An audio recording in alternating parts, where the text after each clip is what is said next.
Boss നടത്തിയ prank ടാസ്കിൽ അവിടെ ശോഭയെ എല്ലാവരും നോമിനേറ്റ് ചെയ്തു. അതിൽ ആദ്യമായി നോമിനേഷൻ പ്രക്രിയയിൽ വന്നു നിന്ന് പറഞ്ഞത് അഖിൽ മാരാരായിരുന്നു ശോഭയുടെ പേര്. പിന്നീട് അവിടെ വന്ന് പറഞ്ഞത് നാദ്രയായിരുന്നു ശോഭയുടെ പേര്.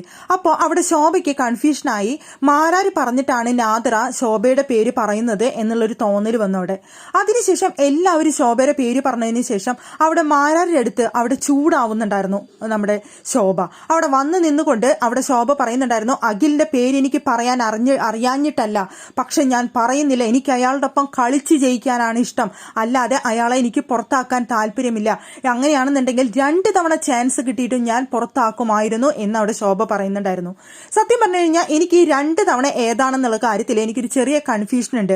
ആദ്യത്തെ തവണ എന്ന് ഉദ്ദേശിക്കുന്നത് ആ ഭാര്യയെ തല്ലി എന്ന് പറയുന്ന ആ ഒരു കേസുമായി ബന്ധപ്പെട്ട് അവിടെ ശോഭയുടെ അടുത്തിരുന്ന് സംസാരിച്ച ആ ഒരു സംഭവമാണെന്നുണ്ടെങ്കിൽ അതൊരിക്കലും ആരാരെ പുറത്താക്കാനുള്ള ഒരു റീസണേ ആയിരുന്നില്ല ശോഭ. അത് ശോഭയുമായി ബന്ധപ്പെട്ട ഒരു കാര്യമായിരുന്നില്ല. ശോഭയുടെ അടുത്ത് സംസാരിച്ചു, ശോഭയുടെ അടുത്ത് ഇങ്ങനെ അടിക്കുന്ന കാര്യം ഇതൊക്കെ അങ്ങനെ പറഞ്ഞു എന്നുണ്ടെങ്കിൽ പോലും അത് മാരാർക്കെതിരെയുള്ള ഒരു കാര്യം മാത്രമായിരുന്നു. അവിടെ മാരാർ അങ്ങനെ പറഞ്ഞ ആ ഒരു സ്റ്റേറ്റ്മെന്റിന് പുറത്ത് അത് ചർച്ചാ വിഷയമായതുകൊണ്ട് അവിടെ ലാലേട്ടൻ വന്ന് മാരാരെ ചോദ്യം ചെയ്തതാണ്, അല്ലാതെ അത് ശോഭയ്ക്ക് അവിടെ ആയുധമായി ഉപയോഗിക്കാനുള്ള ഒരു കാര്യമേ ആയിരുന്നില്ല. അതിനെയാണ് ശോഭ ഇവിടെ ഒന്നാമത്തെ സംഭവമായി ഉദ്ദേശിക്കുന്നതെങ്കിൽ എന്നാലും പ്രേക്ഷകരായി ഞങ്ങൾക്ക് ഈ പറയുന്ന ലാലേട്ടനാണെങ്കിലും ബിഗ് ബോസിനാണെങ്കിലും അത് മാരാരെ പുറത്താക്കാനുള്ള ഒരു റീസൺ ആയിരുന്നില്ല, ശോഭയ്ക്കും അത് ഒട്ടും റീസൺ ആയിരുന്നില്ല. പിന്നെ രണ്ടാമത്തെ സംഭവം എന്ന് പറയുന്നത് നമുക്ക് എല്ലാവർക്കും അറിയാവുന്ന കാര്യമാണ്. കഴിഞ്ഞ ആഴ്ചയിൽ ഉണ്ടായ സംഭവമാണ് ആ സുഖിപ്പിക്കൽ പരിപാടി പറഞ്ഞ ഒരു കാരണം എന്ന് പറയുന്നത്.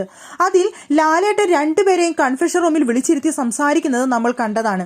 ഈ പ്രേക്ഷകരായി നമ്മൾക്ക് കാണിക്കാത്ത പല സംഭവങ്ങളും അവിടെ അരങ്ങേറിയിട്ടുണ്ടെങ്കിൽ അതിന് ഉത്തരം പറയേണ്ടത് ബിഗ് ബോസും ലാലേട്ടനുമാണ്. ഇവിടെ ശോഭ ഇപ്പോൾ ഇടയ്ക്കിടയ്ക്ക് പറയുന്നുണ്ട് എന്റെ ഔദാര്യമാണ്. ഇപ്പോൾ ഈ ഒരു സമയത്തും അവിടെ ശോഭ പറയുന്നുണ്ടായിരുന്നു എന്റെ പിച്ചയാണ്, എന്റെ ഭിക്ഷയാണ് നിന്റെ ഇവിടുത്തെ നിൽപ്പ്. എനിക്ക് 2 തവണ അവസരം കിട്ടിയിട്ട് ഞാൻ നിന്നെ പുറത്താക്കാതിരുന്നത് എനിക്ക് നിന്റെ ഒപ്പം നിന്ന് ഗെയിം കളിച്ച് വിജയിക്കാൻ വേണ്ടിയിട്ടാണ്, അല്ലാതെ നിന്നെ പുറത്താക്കാനായിട്ട് ഞാൻ. പ്രേക്ഷകരായി നമുക്ക് ഓരോരുത്തർക്കും അറിയാനുള്ള ആകാംക്ഷയുണ്ട്. ഇതിനുള്ള ഉത്തരം തരേണ്ടത് ലാലേട്ടനും ബിഗ് ബോസുമാണ്. അങ്ങനെ ഒരു സംഭാഷണം അവിടെ നടന്നിട്ടുണ്ടെങ്കിൽ ശോഭയും മാരാരും തമ്മിൽ, അല്ലെങ്കിൽ ലാലേട്ടൻ അങ്ങനെ ഒരു ചോദ്യം ശോഭയുടെ അടുത്ത് ചോദിച്ചിട്ടുണ്ടെങ്കിൽ അത് പ്രേക്ഷകരായി നമ്മളെ കൂടി അറിയിക്കാനുള്ള ഉത്തരവാദിത്തം ബിഗ് ബോസ് കാണിക്കേണ്ടതാണ് എന്നാണ് പറയാനുള്ളത്. അല്ലാത്ത പക്ഷം എന്തുകൊണ്ട് ഇവിടെ ശോഭ ഇങ്ങനെ ഒരു കാര്യം ഉന്നയിക്കുന്നു എന്നുള്ളത് ചോദ്യം ചെയ്യേണ്ട കാര്യം തന്നെയാണ്. അങ്ങനെ ഒരു കാര്യമില്ല എന്നുണ്ടെങ്കിൽ ഒരു വ്യക്തിയെ ആ ഒരു കാര്യം പറഞ്ഞ് അധിക്ഷേപിക്കുന്ന സമയത്ത് ശോഭയെ അങ്ങനെ ഒരു വിഷയം ഉണ്ടായോ എന്ന് ലാലേട്ടൻ വീക്കെൻഡ് എപ്പിസോഡിൽ ചോദിച്ചുകൊണ്ട് ശോഭ അങ്ങനെ ഒരു വിഷയം ഉണ്ടായിട്ടില്ല എന്നുണ്ടെങ്കിൽ അത് തെളിയിക്കേണ്ടതാണ്. അല്ലാതെ ശോഭ അവിടെ പറയുന്നുണ്ടായിരുന്നു 2 തവണ എനിക്ക് അവസരം കിട്ടി എന്ന് പറയുന്നുണ്ടായിരുന്നു. നമുക്കറിയാം ആ ബിഗ് ബോസ് വീട്ടിലെ ഏറ്റവും നല്ല ഗെയിമർ ആയിട്ടുള്ള ഒരു വ്യക്തിയാണ് അഖിൽ മാരാർ എന്നുള്ള കാര്യത്തിൽ യാതൊരു സംശയവും വേണ്ട. അങ്ങനെയുള്ള ഒരു വ്യക്തിയുടെ നേരെ അവിടെ ആരോപണങ്ങൾ ഉന്നയിക്കുമ്പോൾ അത് തെളിവ് സഹിതം ആരോപണങ്ങൾ ഉന്നയിക്കുന്നതല്ലേ ഏറ്റവും നല്ലത്, അല്ലാതെ വെറുതെ ആരോപിക്കുന്നതിനോട് ഒട്ടും യോജിക്കാനായിട്ട് കഴിയുന്നില്ല.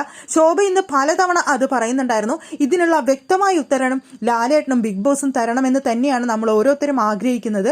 ഇത് ശോഭ പലതവണ പറയും. ഇനി തുടർന്നുള്ള ബാക്കിയുള്ള ദിവസങ്ങളിലും ശോഭയ്ക്ക് ഇത് പറയാനുള്ള അവസരം അത് കൊടുക്കണോ വേണ്ടയോ എന്നുള്ളത് ബിഗ് ബോസും ലാലേട്ടനുമാണ് തീരുമാനിക്കേണ്ടത്. ഇതിന്